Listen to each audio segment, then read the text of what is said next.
Depois de uma longa jornada pela teologia, o apóstolo Paulo chega ao final da sua carta aos Romanos. E, de repente, tudo fica muito prático.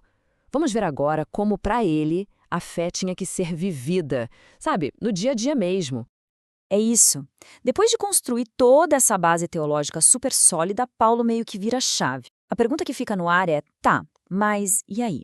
Como é que toda essa fé tão grandiosa se transforma em ações de verdade no cotidiano da comunidade? E é exatamente aqui que a teoria encontra a vida real, né? Paulo vai direto nos desafios, naqueles problemas do dia a dia de viver em grupo. E ele começa com um que, nossa, todo mundo conhece muito bem: o tal do desacordo. Então vamos lá. Quando os cristãos discordam. É sobre isso que Paulo fala, sobre como lidar com essas diferenças em coisas que não são, assim, essenciais. A primeira coisa que ele encara de frente é justamente essa, os desentendimentos que rolavam lá na igreja de Roma. E a gente tem que lembrar, era uma comunidade super diversa, então era óbvio que isso ia acontecer. O centro de toda a treta era entre dois grupos. De um lado, Paulo chama um grupo de débil na fé. E, por consequência, o outro grupo era o dos fortes. Mas o que isso queria dizer na prática para eles? Olha só que interessante essa divisão. De um lado, você tinha um irmão débil. Ele acreditava que, por exemplo, era errado comer certos tipos de carne ou não guardar certos dias cerimoniais. E o que ele fazia? Julgava o outro grupo.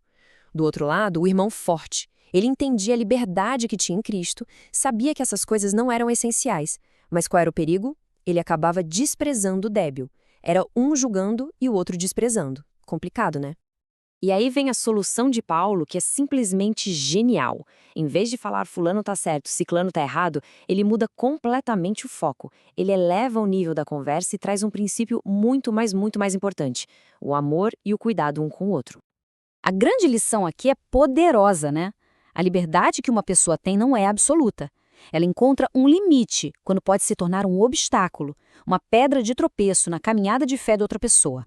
O ponto não é ganhar a discussão, mas construir o outro em amor. Ok, vamos avançar. Unidade acima de uniformidade. É sobre abraçar a diversidade para um propósito maior. Porque essa ideia de cuidar do outro não era só para apagar incêndio, sabe? Paulo pega esse princípio e expande para uma visão, nossa, gigantesca de unidade na diversidade, para toda a igreja. E olha que interessante, Paulo joga a responsabilidade direto nos ombros dos que se consideravam fortes. A força deles não era para se gabar, não era para benefício próprio, era para servir, para apoiar e literalmente carregar as fraquezas daqueles que tinham uma fé mais frágil. E qual é o modelo para isso? O modelo máximo é o próprio Cristo. Ele não veio para agradar a si mesmo, mas para servir, e serviu tanto a judeus quanto a gentios, justamente para uni-los. Essa é a chave de tudo, o serviço que não busca o próprio interesse.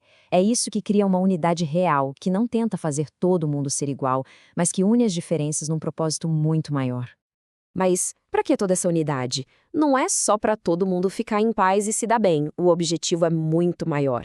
Primeiro, é para glorificar a Deus, com um só coração, uma só voz. Segundo, é para que as pessoas se aceitem umas às outras do mesmo jeito que Cristo as aceitou. E por fim, para que a comunidade se encha de alegria, de paz e principalmente de esperança pelo Espírito Santo. É um testemunho para o mundo, entende? Agora a gente vai para uma parte que pode parecer só uma lista de nomes, mas é muito mais do que isso. É um mergulho para a gente conhecer a igreja primitiva. É uma verdadeira rede vibrante de colaboradores. É aqui que a gente vê como aquela unidade toda funcionava na prática, com nomes e rostos. E ele começa com Febe. Paulo a chama de diaconós, ou seja, uma serva, uma diaconisa da igreja. Isso não é só um título, gente. É um reconhecimento gigantesco do papel de liderança e de serviço que as mulheres tinham na igreja. Uma coisa super à frente do seu tempo. Depois ele manda um alô para Priscila e Áquila. Esse casal era uma verdadeira potência missionária. Eles não só arriscaram a própria pele por Paulo, como a casa deles era o ponto de encontro, era uma igreja funcionando ali dentro, um centro vital para a comunidade.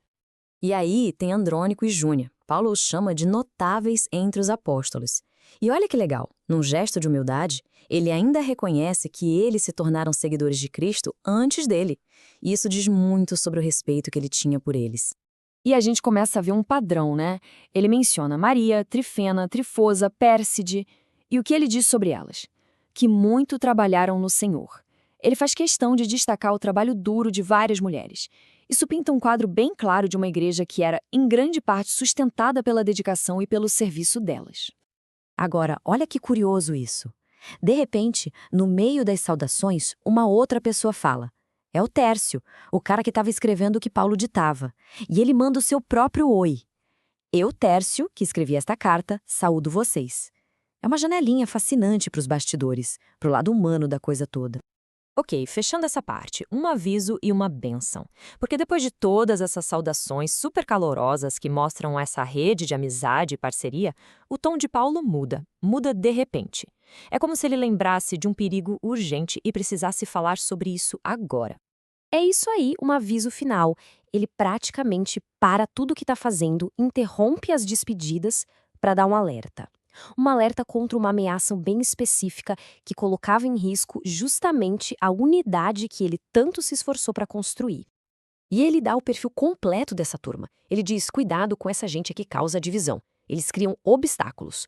O interesse deles não é servir a Cristo, mas a si mesmos, aos próprios apetites.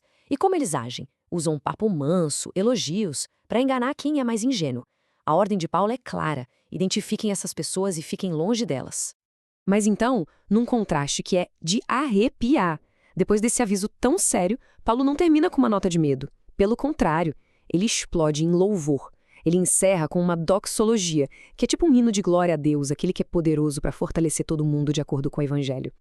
E a palavra final de Paulo parece que foi escrita para hoje, né? Ela atravessa os séculos e deixa a gente com essa pergunta, que é fundamental. Num mundo tão dividido, o que significa na prática construir uma comunidade que é baseada no serviço ao outro e não no próprio interesse?